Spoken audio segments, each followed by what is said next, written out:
Hai guys, selamat datang di channel TV saya. Saya Foster Atiria akan menjelaskan tentang materi yang akan saya bawa. Baik, kita akan saksikan. Selamat malam, saya Foster akan menjelaskan tentang terjadinya korupsi di sektor publik dengan NIM C2012258. Saya akan menjelaskannya tentang korupsi itu sendiri, yaitu penyalahgunaan kewenangan di sektor publik yang untuk kepentingan diri sendiri, untuk keluarga, untuk kelompok ataupun untuk partai. Jika disebutkan bahwa korupsi sektor publik merupakan bentuk penyalahgunaan kewenangan publik, baik merupakan tindakan maupun keputusan dari seorang politisi, pejabat ataupun pegawai negeri demi kepentingan pribadi. Sementara integritas sektor publik adalah segala tindakan dan keputusan yang mengikuti norma dan tingkah laku publik. Di mana salah satu norma yang paling bertimbang umum adalah kepentingan pribadi tidak boleh mempengaruhi tanggung jawab pejabat maupun aparatur publik. Saya akan menjelaskan lagi. Ketika banyak politisi dan pegawai negeri tidak korupsi, jika kita mempertanyakan bagaimana moral dan value mereka, namun demikian kita perlu mengerti satu gagasan kelompok pakar di negara floor income untuk menaikkan gaji para politisi dan pegawai negeri.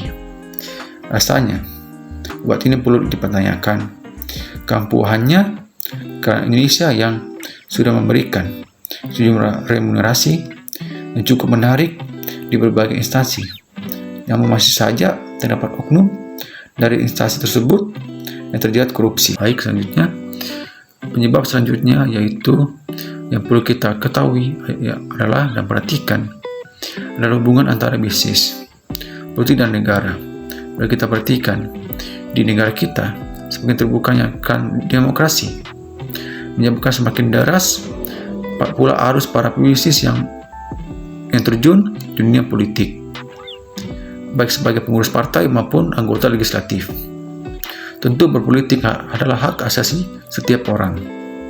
Namun, terjunnya pebisnis ke dunia politik membuka peluang timbulnya konflik of interest. Karena di satu sisi, natur pebisnis adalah mencari peluang bisnis yang baik dan atau mengamankan bisnis yang ada. Dan di sisi lain, negara memiliki kewenangan pengaturan bisnis dan membelanjakan dana publik melalui berbagai bentuk lelang pengadaan kepada dunia bisnis. Apabila pebisnis berkecimpung di dunia politik, maka perlu disiapkan mekanisme untuk meminimalisir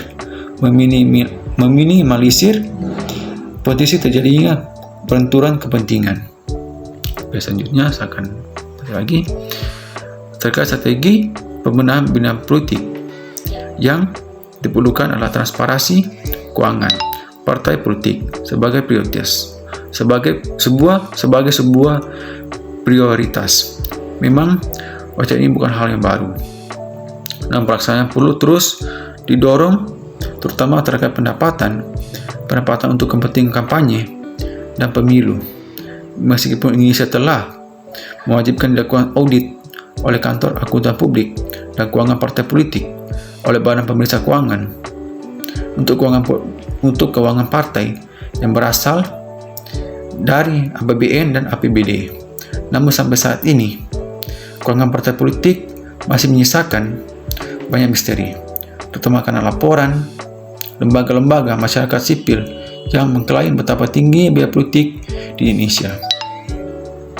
Tentu kita bertanya-tanya, dari mana para politisi dan partai politik mendanai semua biaya politik yang ekstra mahal itu?